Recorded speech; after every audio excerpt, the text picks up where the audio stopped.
Olá moçada, tudo bem?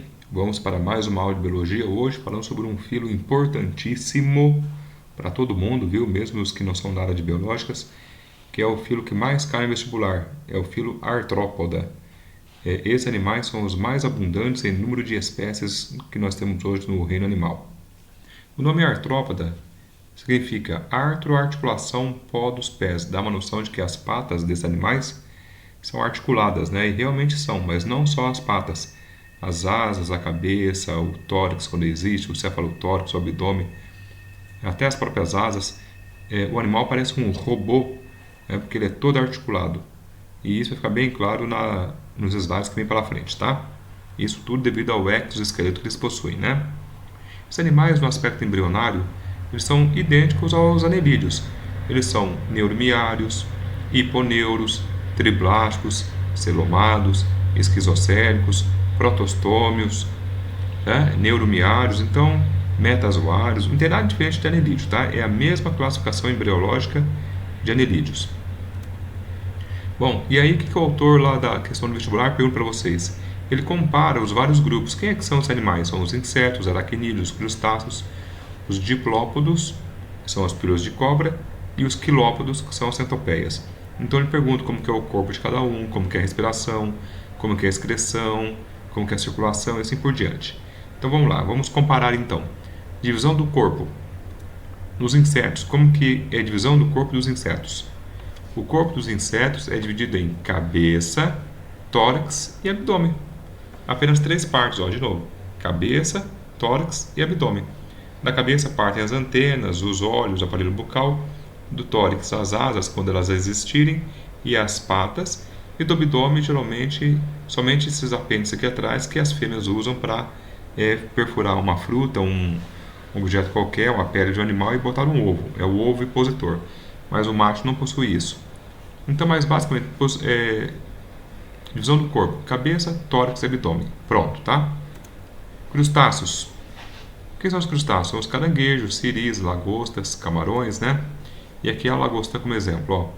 A lagosta é diferente, ela tem um cefalotórax, une a cabeça com o tórax, forma o cefalotórax e abdômen. Então, a divisão do corpo dos crustáceos é esta, ó. Cefalotórax e abdômen. Aracnídeos, aranhas, escorpiões, ácaros, carrapatos, né? Vamos lá então, pega a aranha aqui, ó. A aranha é igual ao crustáceo, cefalotórax e abdômen. Tá vendo só? Essa é a divisão do corpo, ó. Cefalotórax, abdômen. Pra frente, olha aqui uma caranguejeira, ó. Inofensiva praticamente, né? Ó. Só assusta pelo tamanho, mas aqui o cefalotórax e aqui o grande abdômen dela. Escorpião, também, ó, né, um crustáceo, ó, cefalotórax e abdômen. Só que o escorpião ele tem o pós-abdômen, que é onde fica lá o aguilhão, que ele usa para injetar a peçonha em você, o veneninho, né? Tá, mas de qualquer forma, tudo isso aqui é abdômen, né? Abdômen e pós-abdômen. E aqui o cefalotórax, é fácil identificar o cefalotórax, é de onde partem as patas, tá? Olha aí, outros aracnídeos, ó. Esse aqui é o cravo de pele. Se eu espremer uma espinha sua lá dentro, possivelmente eu encontre um bichinho desse aqui, ó. Ó, cefalotórax, abdômen. O carrapato, cefalotórax, abdômen. A sarna, né? E por aí vai. Centopeias, piolho de cobra. Aqui é a cabeça do bicho, ó. Aqui é a cabeça. Então, como que é a divisão do corpo da centopeia? É cabeça e um longo tronco. Ó, um longo tronco. Tá? Simplesmente isso. Olha aqui a cabeça bem diferenciada, né? Ó. Bem diferenciada, onde fica inclusive aqui as forcípulas, que ela injeta a peçonha, o veneninho dela, e tirou a cabeça aqui, o tronco, tá? Piolho de cobra é um pouco diferente. Ela tem a cabeça, os 4 primeiros anéis, ó, 1, 2, 3, 4, correspondem ao abdômen dela, e do quinto em diante ao tórax, e do quinto em diante é o abdômen. Eu posso chamar o tórax e o abdômen juntos de tronco? Pode. Então você pode falar que cabeça e tronco, tá? Não tem erro não. Mas o correto é cabeça, tórax com 4 segmentos e do quinto em diante é o abdômen. Olha aí, o bichinho é aquele que se enrola inofensivo, né? faz mal para ninguém, né? Bom, vamos falar da coisa mais importante desses animais. Por que uma barata, né, um inseto, um crustáceo como camarão, uma aranha, um escorpião e um ácaro, um carrapato, por que eles estão no mesmo grupo? Por causa do esqueleto. Todos esses animais possuem em comum um exoesqueleto quitinoso, feito de quitina. Quitina é um polissacarídeo, é um açúcar nitrogenado, né, presente nesses animais. Inclusive, quando você come camarão e tem alergia, é porque você tem alergia à quitina. Né? E aí, então, esses animais eles têm em comum o fato de possuírem essa armadura externa, um exoesqueleto. Note aqui nesse desenho aqui, ó, que tudo articulado, tá vendo só? Tudo articulado, parece um robozinho, né? Quando os animais andam, eles parecem robôs. E aí, além de possuírem um exoesqueleto, que funciona como uma armadura, e é importante também porque evita a perda de água do animal, ao mesmo tempo que confere resistência, né, num embate, numa guerra contra o ser vivo. Esse aqui é uma carapaça muito resistente. Também ajuda a evitar a perda de água, né? Por isso que a gente encontra escorpiões e aranhas no deserto. Bom, mas aí o que acontece? Além de possuírem um exoesqueleto, os animais eles trocam de exoesqueleto periodicamente. Eles fazem mudas de exoesqueleto, eles fazem trocas, mudas ou equidizes, que é o nome correto para isso. Tá? Todos eles fazem mudas de esqueleto durante o seu crescimento até que atingem uma forma adulta. Depois, quando eles atingem a forma adulta, aí não trocam mais. Se a gente olhar no detalhe aqui, ó, a gente vê que quem produz esse exoesqueleto quitinoso, ó, aí tem a quitina flexível, tem a quitina rígida, né? Mas quem produz isso aqui é a pele, ó. Essa camadinha de células aqui, que é a própria epiderme, é a pele deles, isso produz e secreta para fora o exoesqueleto de quitina. Em alguns a gente vê até uma camadinha de cera para evitar a perda de água, ainda mais. Por isso que como as joaninhas brilham, né? Os besouros brilham, é porque eles têm cera sobre o corpo, né? Isso aqui para evitar que a água que está dentro do animal saia do animal. É impermeabilizante, né? Bom, vamos dar uma olhadinha mais de perto no sistema esquelético. Olha aqui, ó. Olha que legal essa imagem. Aqui uma cigarra, né, ó, mostrando o esqueleto velho que ela deixou para trás, que já ficou apertado, né? Então ela tem que deixar para trás. E ela já faz um novo, ainda nesse estágio ainda mole, mas já sai com um exoesqueleto novo, que vai agora recobrir o seu corpo, já está maior, né? E aí ela toma sol, tal, fica um tempo para endurecer o exoesqueleto, e se ficar apertado novamente, ela troca de novo. Né? Troca de novo e vai trocando. Geralmente os artrópodes fazem de 5 a 7 mudas de exoesqueleto durante toda a vida. Esse esqueleto velho que ficou aqui para trás, moçada, esse daqui, ó, parece um fantasminha, né? A gente chama de exúvia. Exúvia. O processo de muda chama-se equidise. Equidise. Né? E o hormônio que promove tudo isso aqui é a equidisona. Então, equidisona é o hormônio, equidise é a muda e exúvia é o esqueleto velho que não serve para mais nada. Dentre os artrópodes, o que possui o esqueleto mais forte são os crustáceos. Daí o nome crustáceo, né? Uma crosta, né? Dura. E isso é devido à quitina que eles têm aqui, ó, ainda eles têm impregnado cálcio. Então é muito resistente. Os animais ficam lá nas marés, né? Eles são jogados contra as rochas no fundo do mar, na praia. Então eles têm que ter um esqueleto bem duro mesmo, né? Olha que interessante esse gráfico de crescimento que é típico dos vestibulares. Aqui o autor ele coloca essa linha contínua e essa linha que parece uma escada, mas essa linha escalonada, né? E ele pergunta quem é quem, quem são os animais na linha azul e quem são os animais na linha preta. Na linha preta, a maioria dos animais da Terra, inclusive eu e você. Porque nós nascemos, crescemos continuamente e chegamos à fase adulta, paramos de crescer. Artrópodo não. Artrópodo ele sai de um ovo geralmente, aí ele cresce dentro do esqueleto folgado, quando o esqueleto aperta, ele para de crescer, produz um outro esqueleto, joga o esqueleto velho no lixo, cresce no novo que está grande, folgado, cresce, apertou de novo, para de crescer, joga o esqueleto velho no lixo, faz um novo, cresce dentro dele e assim vai. Tá? Então esse gráfico escalonado só pode ser artrópodo. Sistema locomotor. Também adoro perguntar isso no vestibular. Pergunta o que, professor? Número de patas. Então vamos lá. Insetos, quantas patas tem? 6. Né? Aqui do tórax, partem 1, 2, 3, 4, 5, 6 patas. São hexápodos.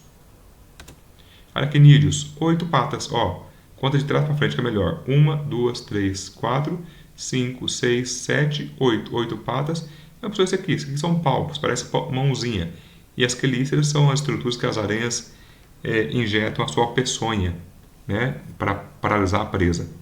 Então, pata mesmo são 8. 4 de um lado, 4 do outro. São octópodos. Crustáceos. Crustáceos, partindo do cefalotórax, são as únicas patas que a gente conta, tá? São geralmente 10 patas ou 5 pares de patas, né? 10 patas ou 5 pares de patas partindo do cefalotórax. E aí também alguns possuem patas abdominais, mas que não entram na contagem de patas, porque isso pode variar muito de espécie para espécie. O que a gente leva em consideração são as patas cefalotorácicas, né? 10 patas ou 5 pares, tá?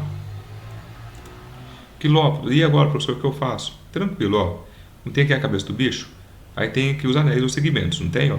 Segmento, segmento, segmento, segmento, segmento, segmento. Ah, professor, é igual a minhoca. Não, não é igual a minhoca, porque a minhoca não tem esqueleto. Isso aqui tem um exoesqueleto. Isso aqui não é verme.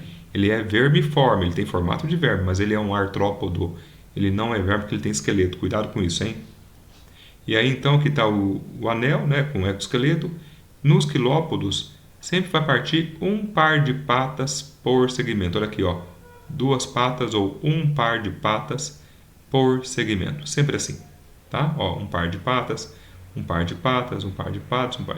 Aí não tem erro, tá? Diplópodos. Diplópodos, o nome já diz, tem o dobro de patas. O dobro de patas em relação a quem? Às centopeias. A centopeia não tem um par de patas por segmento, aqui vai ter 2 pares, olha aqui, ó. 2 patinhas de um lado, 2 lá do outro lado. Então vai ter 4 patas por segmento. 4 patas por segmento. Por isso que é diplópodo. Asas. Os únicos invertebrados que voam são os artrópodos, né? Os únicos invertebrados que voam. Inclusive, isso foi questão da UEM. O cara perguntou quais eram os animais que voavam. Teve gente que esqueceu. Ou dos morcegos ou dos artrópodos. Tinha que fazer uma continha de conjuntos na matemática. Mas quem é que voa? São os insetos, né?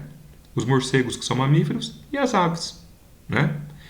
Vamos lá então, asas. Todos os artrópodos têm asas? Não. Cara, lagosta não tem, camarão não tem, né? Vários artrópodos não têm asas, são ápteros. Mas vamos pegar aqui os insetos. Aqui é traça de roupa, traça de livro, já viram não? A traça é um inseto que não tem asas, igual a maioria das formigas, também não tem asas. Quem não tem asas é áptero, né? Não tem asa, nunca vai voar. Agora, tem insetos que podem ter 2 asas grandonas, como os dípteros, ó, 2 pitérios, 2 asas. Os dípteros, como o pernilongo, por exemplo, o pernilongo, mosquito da dengue aí, né? Tem 2 asas bem grandonas. Ou então, como a maioria dos insetos, vão ter 4 asas, igual a libélula aqui, ó. Libélula, besouros, gafanhotos, grilos, louva-a-Deus, esses insetos, a grande maioria, tem 4 asas, serão tetrápteros, 4 pteros asas, tetrápteros. Antenas, também perguntam. Né? Vamos lá então, quantas antenas tem os insetos? 2 antenas. Né? São dípteros, díceros, né? São díceros. Di quer dizer 2, ceros quer dizer chifre. É como se fossem 2 chifrinhos. Professor, para que servem as antenas nos insetos? Para 2 coisas. Dá ao animal a percepção de tato, como se fosse a mãozinha dele para ele sentir o ambiente, mas principalmente olfato. Não se esqueça que os insetos usam muito bem o olfato, né? Eles localizam as flores, o néctar, carniça também, coisas mortas, né? Como as moscas, por exemplo, e eles percebem através das antenas. O olfato dos insetos é uma coisa absurda. Lembra sempre das abelhas, tá? Bom, vamos para frente. Crustáceos são os que mais têm antenas.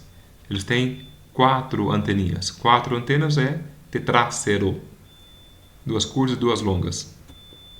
Aracnídeos não tem antena. A aranha não tem antena.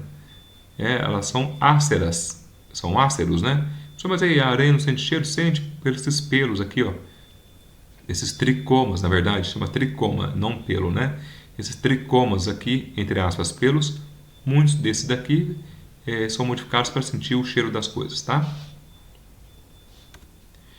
Centopeias, duas antenas longas, né, igual inseto. Piolho de cobra, duas antenas curtas. Ah, professor, por que você está falando antena curta e longa? Quem vai perguntar isso? A Wen já perguntou isso. Sistema respiratório, vamos lá, muda de classe para classe, de grupo para grupo. Então, os insetos, como que os insetos respiram? Todos eles.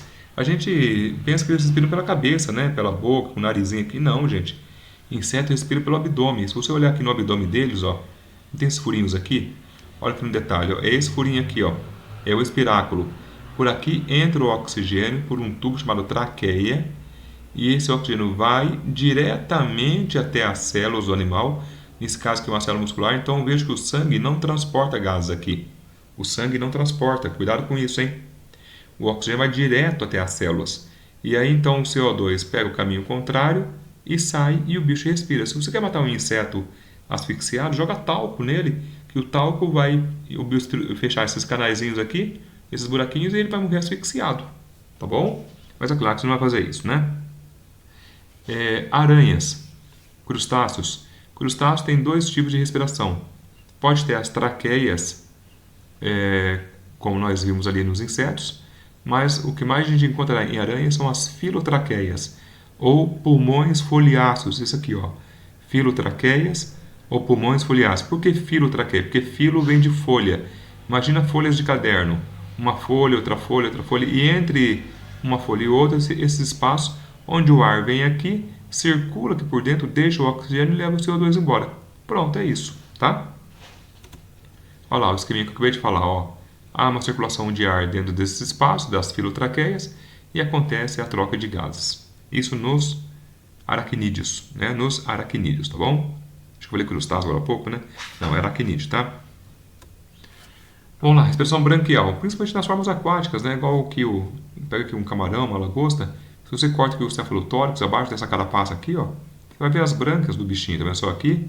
As brancas, né? Então entra o oxigênio aqui e sai o CO2, tá? Sistema circulatório, para a sorte de vocês, em todos eles, em todos os grupos, é do tipo aberto ou lacunar, igual na ostra. Lembra a ostra no caracol de jardim? É o mesmo esquema. Olha aqui que interessante, ó. O coração do bicho é dorsal no abdômen. Veja que o nosso, do ser humano, é ventral e é torácico, né? O deles é dorsal e abdominal. E aí tem aqui um grande vaso sanguíneo, mas de repente acaba esse vaso sanguíneo e o sangue, ou hemolinfa, que é um sangue transparente nos insetos, né? É jogado dentro dessas cavidades aqui, ó. Cavidade da cabeça, cavidade do tórax, cavidade do abdômen, circula lentamente com baixa pressão sanguínea, e essas cavidades é que colocam esse sistema circulatório como sendo aberto ou lacunar. Isso tem uma grande lacuna, não é? Então, sistema circulatório aberto ou lacunar, também essas cavidades são chamadas de hemoceles. Hemoceles, cavidades para o sangue. Beleza, moçada? Em todos eles é assim, tá? Em todos eles. Sistema excretor. Opa, tem coisa importante aqui, hein? Vamos lá então. Nos insetos, cadê o rim dos insetos? Os rins estão aqui, ó, esses fiozinhos aqui presos ao intestino, né? Imagina isso aqui dentro do animal, ó, fica solto dentro da cavidade do animal, filtrando o sanguinho deles, a hemolinfa, retirando, nesse caso, o ácido úrico. Os insetos possuem ácido úrico, que é uma adaptação à vida terrestre, já que para eliminar ácido úrico precisa de pouca água. Isso é uma adaptação à vida terrestre, viu? Assim como também os répteis e as aves fazem. Bom, além dos insetos, os quilópodos e os diplópodos também têm túbulos de Malpighi para excreção, tá? De ácido úrico. Não se esqueça disso. Crustáceos já possuem aqui no cefalotórax uma glândula chamada glândula verde ou antenal, que coloca a amônia, quem está na água libera amônia, a amônia para fora do animal. Então aqui o produto de excreção é amônia, já não é mais o ácido úrico, né? A amônia é tóxica, extremamente tóxica, e precisa de muita água para ser liberada. Como eles já vivem na água, a água para eles não é problema. Então eles podem liberar com muita água a amônia. Aranhas. As aranhas apresentam dois tipos de excreção: os túbulos de Malpighi, como vocês viram nos insetos, E também aqui na base das coxas aqui delas, das patas, né? As glândulas coxais. O que a aranha excreta, professor? Aranha excreta também guanina, uma substância chamada guanina, sabe? É aquela mesmo do DNA? É a mesma do DNA, guanina. E excreta aqui pelas glândulas coxais. Beleza? Sistema nervoso. Para sorte de vocês, todos são hiponeuros, não há muito o que falar aqui, né? Mesmo esquema da minhoca, tal, daqueles animais mais primitivos também. Sistema nervoso ventral, né? Olha aqui, os nervos do animal correm no ventre, na parte de baixo do animal, com vários gânglios. Então, sistema nervoso ganglionar, né, e ventral, hiponeuro, né? Uma coisa importante nos insetos são os óleos compostos. Insetos, crustáceos também tem. Camarão, lagosta, né? Mas lembra da abelha, lembra da libélula, do louva-a-Deus. Esses bichos, né? Tem aqueles óleos que lembram óleos de ET, não lembram? São os óleos compostos. Por que chamam óleos compostos? Porque eles são compostos por vários óleos menores. Cada olho menor desse aqui é chamado de unidade visual ou omatídeo. Omatídeo. Então, esse aqui é um omatídeo, omatídeo, omatídeo, omatídeo e assim vai. Né? Tem óleos compostos que tem mais de 1000 omatídeos. A imagem é capturada de forma segmentar, fragmentada, de forma hexagonal, mas depois o nervo óptico junta lá no cérebro do bichinho, no cérebro dele, a imagem vai ser unificada como nós também enxergamos, tá? Já as aranhas não têm olhos compostos, elas têm olhos simples, cada olho é realmente apenas um único olho, só que elas têm, olha só, 1, 2, 3, 4, 5, 6, 7, 8. Elas têm 8 olhos simples. Os crustáceos, como eu disse para vocês, têm olhos compostos, né, com omatídeos, como dos insetos, e no caso deles ainda pedunculados, o que facilita muito, amplia muito o campo visual, né, porque eles podem mexer para vários lados. E, para encerrar, moçada, sistema reprodutor. Aqui, imagina, são mais de 900 espécies de artrópodos. Imagina a quantidade de reprodução que tem, né? Então, vou pegar os mais importantes, tá? Uma coisa que sempre lembro no vestibular é quanto ao desenvolvimento desses animais. Então, vem comigo, ó, como que é nos insetos. Insetos tem aqueles que saem do ovo, eclodem, já sai com um jeitinho de inseto, com anteninha, com patinha, com tudo, e simplesmente troca de exoesqueleto e vai crescendo, crescendo, mas sem sofrer modificações no corpo. Então eles não têm metamorfose, eles são sem metamorfose, eles são ametábolos, sem metamorfose, sem modificação. Tá bom? Traça de livro é o principal exemplo. Agora tem insetos em que eles saem do ovo, eles eclodem, aí sai quase igual ao adulto, só que não tem asa ainda, tá vendo? Só aqui, ó, não tem asa e tem uma cor meio diferente. Aí eles ganham asa, essa fase que eles ganham asa se chamam ninfas, e depois a asa se desenvolve, cresce, ele sai voando e tal, aí já é um adulto ou imago. Então é ovo, ninfa, adulto. Esses insetos têm uma metamorfose, né, parcial, eles só ganham a asa. E aí, então, são chamados de hemimetábolos, metamorfose pela metade, hemi. E aqui os que mais caem no vestibular são aqueles que têm metamorfose completa, igual borboleta, mariposa, formigas, né? Formigas, quem mais? O mosquito da dengue, né? Os pernilongos, tá? E os besouros, já falei, né? Joaninha, esses bichinhos, né? A borboleta é sempre o exemplo típico. Esses têm metamorfose total, ó, olo, total metamorfose. Ou seja, passam pela fase de ovo, larva, pupa, né, ou crisálida e adulto. Como funciona o esquema, moçada? O esquema é assim, ó. Borboletinha fêmea adulta, geralmente ela volta à mesma árvore em que ela foi gerada. Então, se ela foi gerada no pé de limão, ela volta no pé de limão. E ela vai lá e bota o ovo. Desse ovo eclode uma larva, chamada de mandruvá, bigato, taturana, né? É aquele bicho que queima, né? A mandruvá. Nota que esse bicho aqui, ele é uma larva que vai comer a folha porque ele tem que ganhar peso, ele tem que acumular gordura, porque depois que virar pupa ou crisálida, ele não vai mais poder se alimentar. Então ele come tudo que ele pode comer aqui, destrói as plantações, né? Para acumular, para transformar essa celulose da folha em gordura. Por isso são tão fofinhos e são aperitivos para passarinhos, né? E para outros animais. Por isso que eles também possuem pelos urticantes, pelos que queimam e às vezes até venenosos. É uma forma de defesa, né? Contra passarinhos. Mas aí, então, ela come, come, come, come, come, e aí chega uma hora que ela para numa folha, secreta um casulo de seda ao redor dela, né? E lá dentro fica protegida. Nessa fase ela não come mais. Lá dentro desse casulo, dessa pupa, lá dentro está um animal que está se modificando, que é a crisálida. Crisálida, lá dentro é a crisálida. Isso que é o famoso bicho da seda, moçada, né? E aí, quando a crisálida já está quase prontinha, ela rasga a pupa de seda, né? O casulinho dela de seda, e vira um adulto novamente. É com essa seda aqui que você faz roupa, né? O bicho da seda. Tá bom? Então ela tem ovo, larva, pupa com crisálida e adulto. Tem que saber essas 4 fases, tá bom? E acabou-se. Tá? Espero que vocês possam revisar a matéria e eu estou à disposição de vocês para tirar as dúvidas, tá bom? Façam bastante exercícios e até mais, moçada. Valeu!